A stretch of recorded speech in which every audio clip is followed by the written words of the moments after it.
வணக்கம் ஃப்ரெண்ட்ஸ், நான் உங்கள் சங்கரமூர்த்தி. எல்லாரும் எப்படி இருக்கீங்க? நல்லா இருக்கீங்களா? Welcome to my YouTube channel English பேச விருப்பமா. இது வந்து நம்ம 30 days free spoken English course. இது வந்து நான் வந்து முழுக்க முழுக்க தமிழில் உங்களுக்கு வந்து சொல்லித்தர போகிறேன். இன்றைக்கி வந்து டே 1ல் வந்து பிஎஃப்ஸ் பற்றி பார்த்தோம். டே 2ல் வந்து ஹேவ் ஹேஸ் ஹேடு அந்த வெர்பை பற்றி பார்த்தோம். டே 3ல் வந்து பேசிக் இங்கிலீஷ் கிராமரை பற்றி பார்த்தோம். இன்னைக்கு டே 4 வந்து நவுன்னா என்ன, types of nouns, pronouns, type of pronouns, இதை பற்றி உங்களுக்கு இன்னைக்கு நான் டீட்டெயில்ஸாக தமிழில் உங்களுக்கு ஈஸியாக புரியும்படியாக நான் சொல்லித்தர போகிறேன். இந்த வீடியோவை தயவுசெய்து ஸ்கிப் பண்ணாமல் பாருங்கள். இது பிகினர்ஸுக்கு ரொம்ப யூஸ்ஃபுல்லாக இருக்கும். இப்போ நம்ம வந்து வீடியோக்குள்ளே போய் பார்க்கலாம்.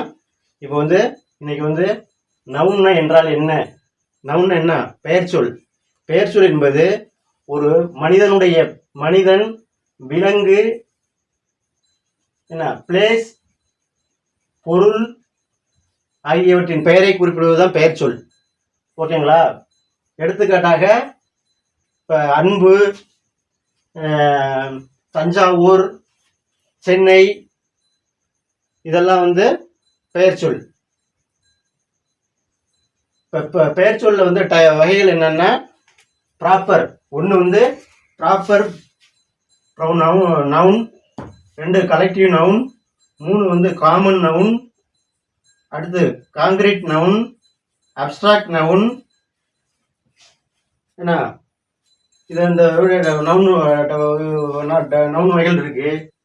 ப்ராப்பர் நவுன்னா அதுக்கு ஃபார் எக்ஸாம்பிள் அறிவுக்கு வந்து அறிவு இஸ் மை சன். இப்போ அறிவு என்பது ஒரு ஸ்பெசிஃபிக்காக ஒரு பர்சனை குறிக்குது. அதனால வந்து இது ப்ராப்பர் நவுன் சொல்கிறோம். ஓகேங்களா? அடுத்து வந்து கலெக்டிவ் நவுன். கலெக்டிவ் நவுன்னா ஒரு அணி போட்டியில் வென்றது. ஒரு குறிப்பாக ஒரு டீம் இருக்கு, அந்த டீமுக்கு பேர் தான் கலெக்டிவ். அது ஃபேமிலியாக இருக்கலாம், ஒரு கூட்டமாக இருக்கலாம், எது வேணாலும் இருக்கலாம். இது மாதிரி கலெக்ஷனாக ஒரு குழுவாக இருக்கிறதுக்கு பேர் தான் டீம். அதான் கலெக்டிவ் நவுன். அடுத்து common noun. The boy is playing. The boy is playing. The boy is playing. அந்த பையன் விளையாடி கொண்டிருக்கிறான்.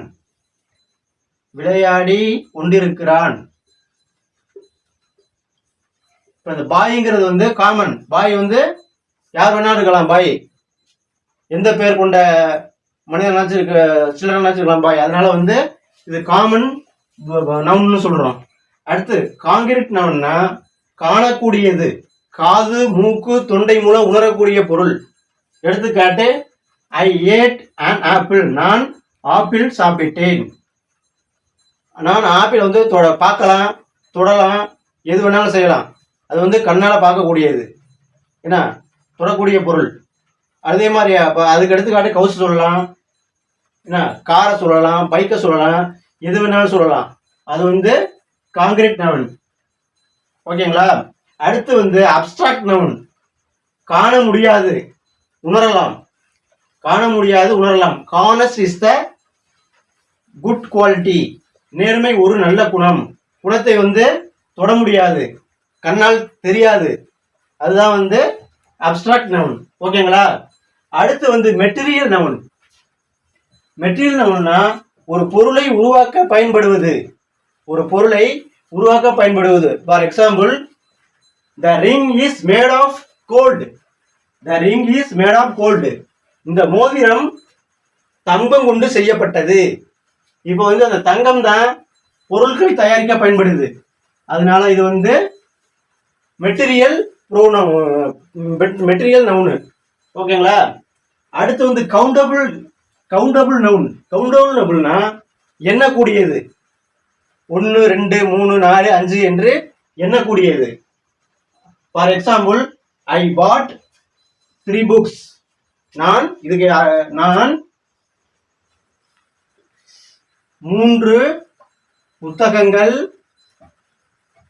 புத்தகங்கள் வாங்கினேன்.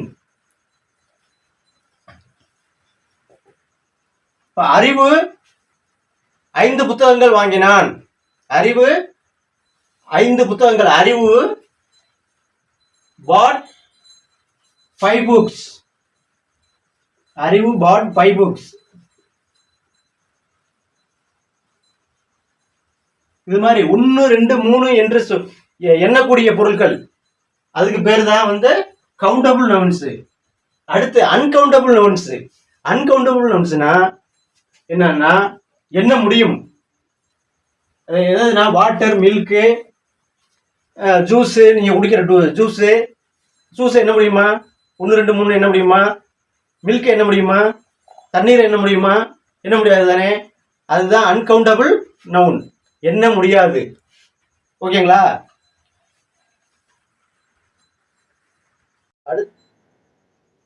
அடுத்து வந்து ப்ரோனவுன்னா என்ன, தமிழ்ல வந்து சுட்டுப்பெயர் அப்படி என்பது வந்து ப்ரோனவுன்னா ஒரு பெயரை பெயர் சொல்லுக்கு பதிலாக ஒரு பெயரை குறிப்பிடப்படுவது வந்து சுட்டுப்பெயரை சுட்டிக்காட்டி சொல்வது. எடுத்துக்காட்டு என்னன்னா அறிவு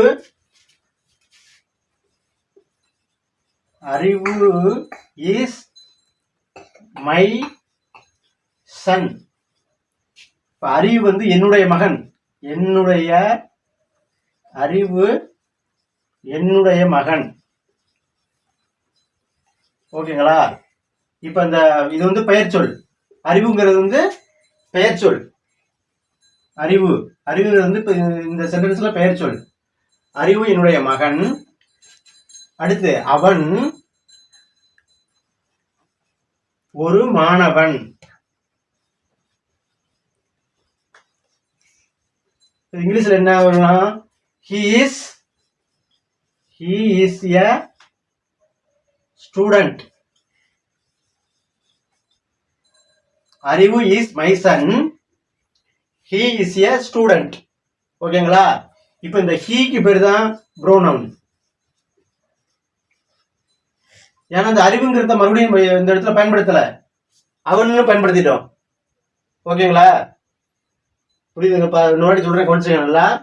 அறிவு இஸ் ஏ மை சன், இது வந்து நவுன். இந்த நவுனுக்கு பதிலாக இங்க என்ன யூஸ் பண்ணிருக்கோம் நம்ம, ஹீங்கிறது என்ன, subject புறநவுன்.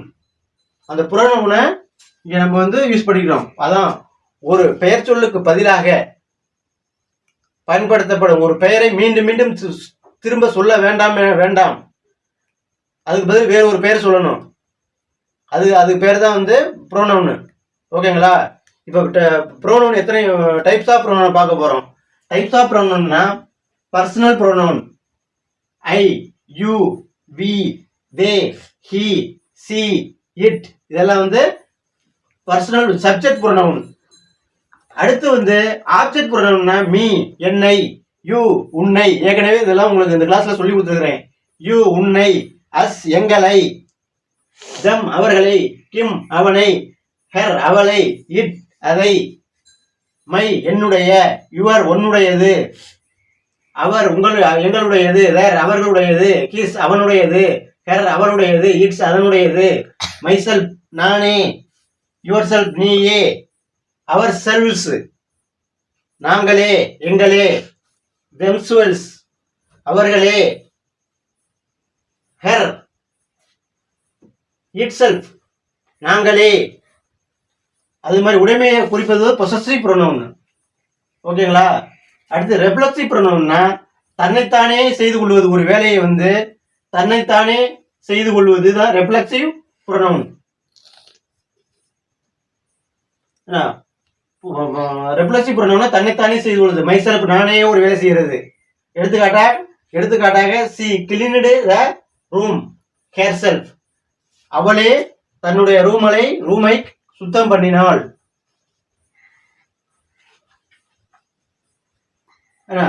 C cleaned the room himself. அடுத்து interrogative pronoun, who is calling. Interrogative என்ன, கேள்வி, ஹூ இஸ் காலிங். புரியுதா? யார் கால் பண்றது, இந்த ஹூக்கு பேருக்கு இந்த ஹூ, ஹூம், விச், இதெல்லாம் பேரு இன்டர்கேட்டிவ் ப்ரோனவுன். அடுத்து இன்டர்மினேட் ப்ரோனவுன். இன்டர்மினேட் ப்ரோனவுன்னா சம் ஒன், யாரோ, அது யாருன்னு தெரியாது, இல்லை டெஃபினட்டா யாருன்னு தெரியாது. எனி ஒன்னுன்னா அதுவும் எனி ஒன்னுன்னா யாருன்னு தெரியாது. இந்த மாதிரி சொல்றதுக்கு தான் இன்டெஃபினைட் ப்ரொனவுன். ஓகேங்களா? Someone stole my bag, யாரோ என்னுடைய பேக்கை திருடிவிட்டார்கள். அது குறிப்பிட்ட யாருன்னு தெரியுமா? யாருன்னு தெரியாது. இல்லை, அது யார் பேக்க திருடுனா தெரியாது. அதான் இன்டெஃபினைட். ஓகேங்களா?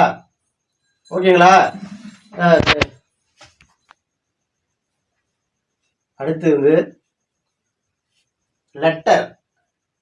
லெட்டர்னா ஏபிசிடி, EFGHIJKLMNOPQRSTUWXYZ, இதெல்லாம் வந்து ஒரு லெட்டர். ஒன்றுக்கு மேற்பட்ட எழுத்துக்கள், லெட்டர்ஸ் சேர்ந்ததுதான் ஒரு வார்த்தை, அதாவது வேர்டு. இப்போ வந்து ஆப்பிள், APPLE, ஆப்பிள் ஒரு வார்த்தை. அறிவு ஒரு வார்த்தை. என்ன? சங்கரமூர்த்தி,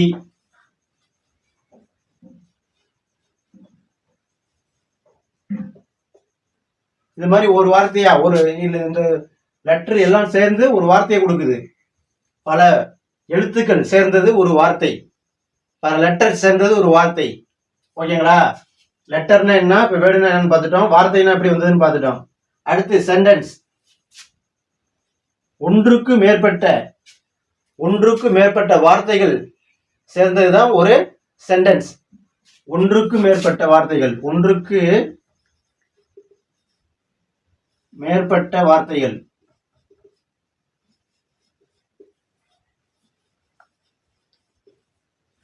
சேர்ந்ததுதான் ஒரு வாக்கியம். ஓகேங்களா? ஒன்றுக்கு மேற்பட்ட வார்த்தைகள் சேர்ந்ததுதான் ஒரு வாக்கியம், ஒன்றுக்கு மேற்பட்ட வேர்ட்ஸ். ஓகேங்களா? அடுத்து வந்து நம்ம வந்து சப்ஜெக்ட்னா என்ன, ஆப்ஜெக்ட்னா என்ன, வெர்புனா என்ன, அப்படின்றத பத்தி நம்ம பார்க்க போறோம். ஓகேங்களா? இப்ப சப்ஜெக்ட்னா என்ன? சப்ஜெக்ட் ஒரு செயலை யாரு செய்கிறாரோ அவர் சப்ஜெக்ட். ஒரு செயலை யாரு செய்கிறார்களோ, அது எந்த வேலையா வச்சிருக்கலாம், ஓடலாம், குதிக்கலாம், என்ன படிக்கலாம், ஆடலாம், அந்த வேலையை யார் செய்யறா அவங்க வந்து சப்ஜெக்ட். ஒரு வேலையை யார் செய்கிறார்களோ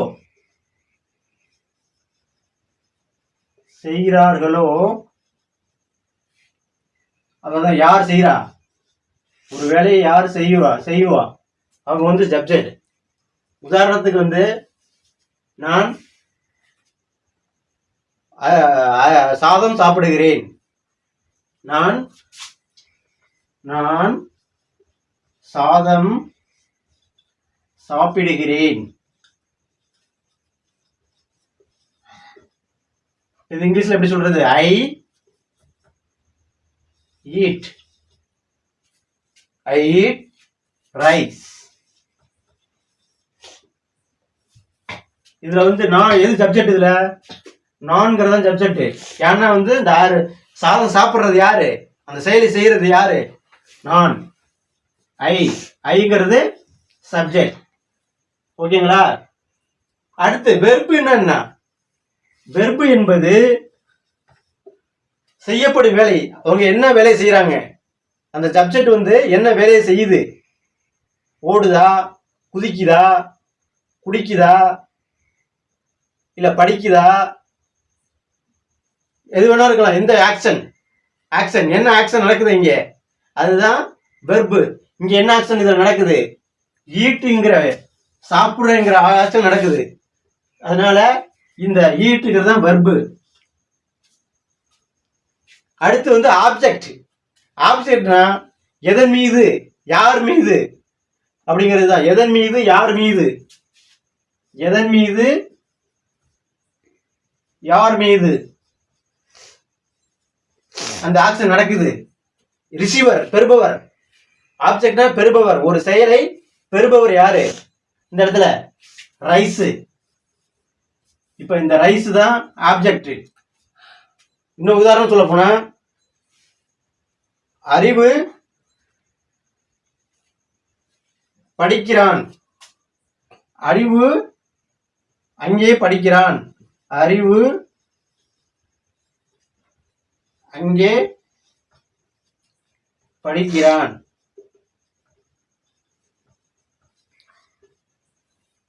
அறிவு ரீட்ஸ்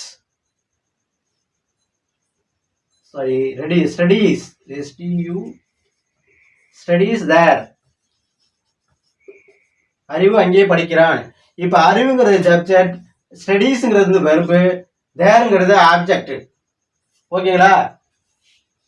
ஓகே ஃப்ரெண்ட்ஸ், இன்னைக்கு வந்து நம்ம வந்து நவுன்ஸ்னா என்ன, நவுன்ஸோட types of nouns, pronouns, types of pronouns, letters, என்ன